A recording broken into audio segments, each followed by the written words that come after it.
Our very own Jake Matthews. Jake, thanks so much for joining the show, mate. A big card this weekend for you. How excited are you for this opportunity? Yeah, very excited. It's a first being in this side of the world. We just went and saw New York today. So, new place, being on a card underneath Islam and Dustin Poirier, it's huge. Couldn't ask for much better than that.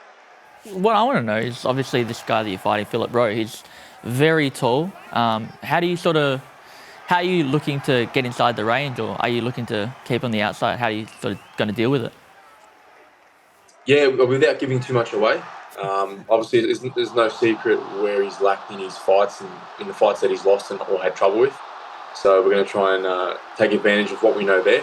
But with a wrestling and boxing background, trying to get on the inside would obviously be a lot easier with a tall guy like that. And we'll play by ear. We'll see how he reacts. You never know. You never know with this sport. We've been so set in stone with game plans before, and then the opponent does the exact opposite. So this time we're going to go out. We're ready for any scenario. You never know. Like, he's the longer fighter, but I might start picking him off from the outside. So, or maybe I'll have to go up in the inside. So again, we'll feel it out for the first few minutes, and we'll see where it takes us. And mate, you've been at 170 for a while now. It's not a quick transition. It takes your body a while to really get used to the muscle mass, get used to the weight and size. Are you finding your body settling into that weight division a bit better?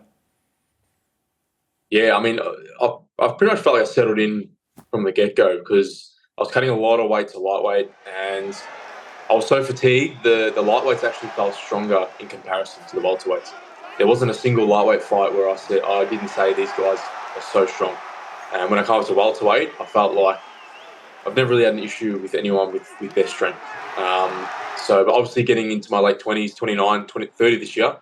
So obviously the body's going to start maturing a bit more, start to hit that peak age, as they say. So I've definitely felt that in the last 6 months. Mentally, physically, the body has changed. And we'll see how it goes this weekend. Do you think maybe having more weight class would sort of help that, or do you think people would still just exploit the system and still cut to those lower weight divisions? I think it would help. I think there's guys that are still going to want to be the bigger fighter, even though the whole thing about martial arts, especially jiu-jitsu, is that size doesn't matter.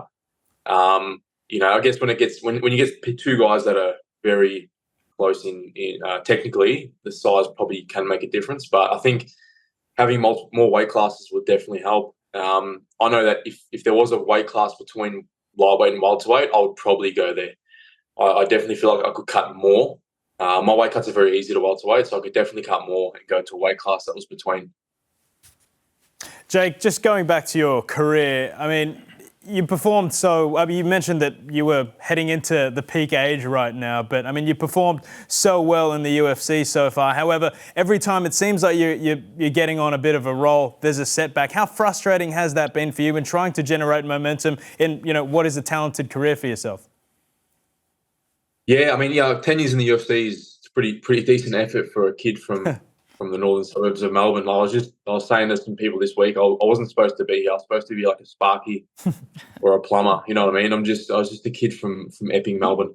So I've done pretty well, but yeah, getting to those spots where you're teetering on the edge of getting into the rankings and then dropping the ball, it's frustrating. But people have to understand, I got in the UFC when I was 19, so I was literally learning on the job while fighting the best killers in the world. And I'm still here. So I've done something right, I believe. And I think the tipping point is going to be getting into these peak years, probably more mentally than physically, to be honest. But I feel that's where I was lacking in my younger years. And that's what I'm going to try and implement. And, hopefully that's the tipping point for these next however many years I'm in the UFC. That's a great outlook to have, and it's certainly great to see how much confidence you seem to be brimming with and that newfound mentality that you've got. Phil Rowe was on a fantastic tear until very recently. How are you going to get it done over him this weekend, do you think? Same answer I always have for my fights. Whatever presents itself. I started training at 15 in all the disciplines, so I'm very well versed in everything from the wrestling to jiu-jitsu to striking. So whatever presents itself, whether it's a knockout, submission, whether it's a 3-round war, I'm going to take any chance I get to take the win. And any way that I win, I'll be happy. Well, Jake, we can't wait to see it. Thanks so much for your time on the show, and best of luck from all of us here this weekend. Thanks, guys. Appreciate it. There he is, Jake Matthews. What a guy, huh? Yeah, it's cool seeing him still fighting. Obviously, he's been around for such a long time. Somebody I watched on the way up. So yeah, good to see him fight and have a big card, I guess. It's really good to. The good thing about MMA, especially UFC, compared to say boxing, is that you can afford to have losses on your record and still go on runs towards the title. And it's a great point. Like, he has been in the fight game since he was 19. He's 29 now, which you find around that like 27 to like 34 is usually where most MMA fighters do their best work, because the difference with, say, boxing compared to MMA is you've got to learn so many skill sets in MMA that it might take you an extra 5 years to master just one of the disciplines in MMA. Whereas boxing, you can, don't get me wrong, it's still incredibly high level, but it's a very specific part. Like, you're just doing stand-up in boxing.